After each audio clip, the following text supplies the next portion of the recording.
내 인생에 용기가 되어준 한마디. 다람쥐는 작지만 결코 코끼리의 노예가 아니다. 저 도토리 같은 놈은 누구야? 대학에 갓 입학했을 때 한 선배 시인이 저를 두고 한 말입니다. 저 밤톨 같은 놈. 20대 때 문단의 어느 모임에서 누가 저를 보고 한 말입니다. 저는 키가 작아 남한테 가끔 그런 말을 듣습니다. 긍정적으로 생각하면 도토리처럼 작지만 제법 똑똑하고 야무져 보인다. 앞으로 기대할 만하다는 뜻으로 생각할 수 있지만 도토리만한 게 하는 짓이 좀 건방져 보인다고 비하하는 부정적인 말로도 느껴질 수 있습니다. 그럴 때마다 저는 도토리를 주식으로 삼는 다람쥐를 떠올리면서 다람쥐는 작지만 결코 코끼리의 노예가 아니다 라는 말을 생각했습니다. 그래, 난 도토리처럼 작지만 너희보다 더 좋은 시인이 될 거야. 지금 생각하면 좀 우습지만 그런 생각도 한 듯 싶습니다. 기암절벽에 사는 참나무는 한 알의 작은 도토리에서 비롯되었습니다. 다람쥐 한 마리가 식구들과 먹으려고 바위 밑에 저장해둔 도토리가 자라 큰 참나무를 이룬 것입니다.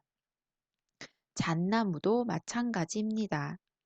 다람쥐 한 마리가 고산 줄령을 기어 올라 겨우내 먹으려고 저장해둔 작디 작은 한 알의 잣이 큰 잣나무가 된 것입니다. 제가 쓴 동화 다람쥐똥에 그런 이야기가 있습니다. 동화 작가 권정생 선생의 대표작 강아지똥을 읽기 전에 쓴 동화인데 강아지똥과 내용이 흡사해 저 스스로 내세우지 않았습니다. 한 번은 섬진강가 참나무 아래에서 김용택 시인과 이런저런 이야기를 나누고 있었는데 다람쥐 한 마리가 입에 도토리를 물고 참나무 위로 쪼르르 올라가는 게 눈에 띄었습니다. 그러자 김용택 시인이 다람쥐들은 자기가 먹으려고 모아둔 도토리에다 가끔 똥을 눈다.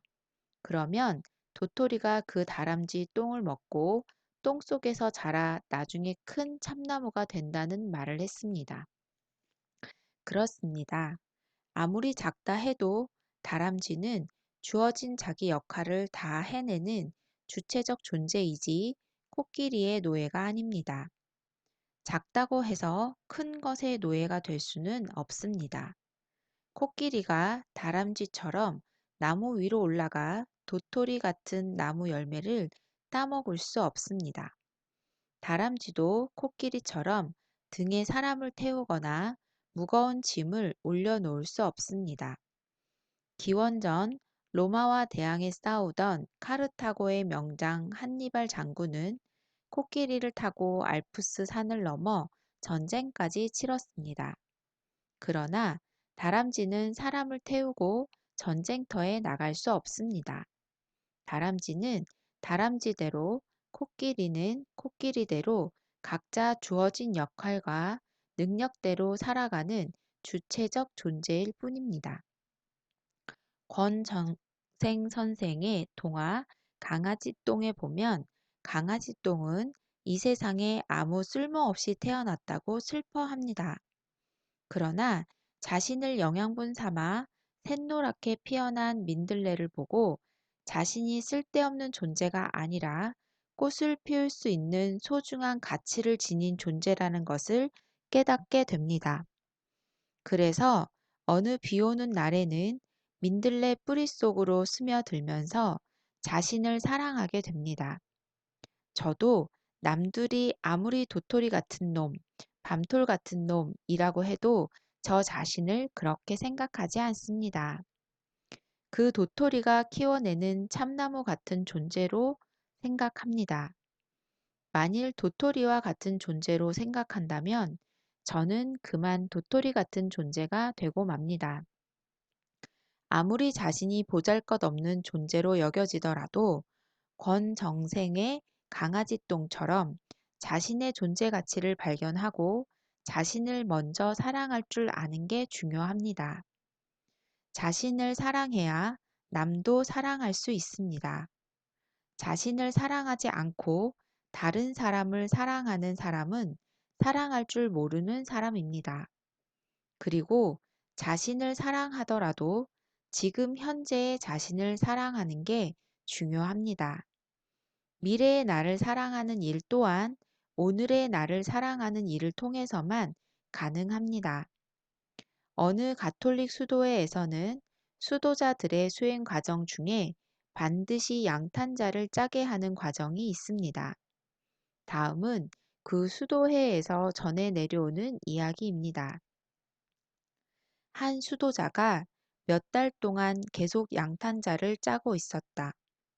사제가 되는 일과 이 양탄자를 짜는 일이 도대체 무슨 상관이 있을까? 왜 자꾸 양탄자를 짜라는 것일까? 그는 양탄자를 짜면 짤수록 그런 생각이 자꾸 들었다. 그래도 크게 내색하지 않고 열심히 양탄자 짜는 일에 매달렸다. 그러나 시간이 갈수록 그런 고민과 불만은 점점 깊어져 양탄자를 한 자도 더 이상 짤 수 없다는 생각이 들었다. 그는 수도회에서 가장 존경받는 사제에게 찾아가 자신의 심경을 솔직하게 고백했다. 신부님, 양탄자를 짜는 일이 도대체 무슨 의미가 있는지 알 수 없습니다. 차라리 복음서를 더욱 정성껏 읽고 기도하는 게 더 낫다는 생각이 듭니다. 마음속에 지닌 고민을 숨기지 않고 말하는 그를 보고 사제가 나직한 목소리로 말했다. 지금 짜고 있는 양탄자를 한번 뒤집어 보십시오. 그는 자신이 짜고 있던 양탄자를 뒤집어 보았다. 아, 거기에는 너무나 놀랍고 아름다운 무늬가 새겨져 있었다. 그동안 뒷면을 보면서 양탄자를 짜느라고 그는 앞면의 아름다운 무늬를 볼 수 없었던 것이다. 지금 내 존재라는 양탄자를 짜고 있다면 양탄자를 한번 뒤집어 볼 필요가 있습니다. 거기에 짜인 내 존재의 아름다움을 보고 내가 얼마나 아름답고 귀한 존재인지 깨달을 필요가 있습니다. 아우구스티누스 성인은 고통이란 술을 놓는 천과 같다고 했습니다. 내 인생에 술을 놓은 천의 뒷면은 현재 고통으로 무질서하게 얽혀 있지만 그 앞면은 화려한 실들로 아름답게 조화를 이루고 있다는 것입니다. 현재 내 존재가 보잘것없다고 생각되더라도 내 존재의 수를 놓는 뒷면만 보지 말고 앞면의 아름다움을 볼 수 있어야 한다는 것입니다. 따라서 누가 나를 아무리 보잘것없는 존재로 여기더라도 나 자신이 그렇게 여기지 않으면 됩니다. 내가 아무리 다람쥐만 하더라도 코끼리의 노예는 아닙니다.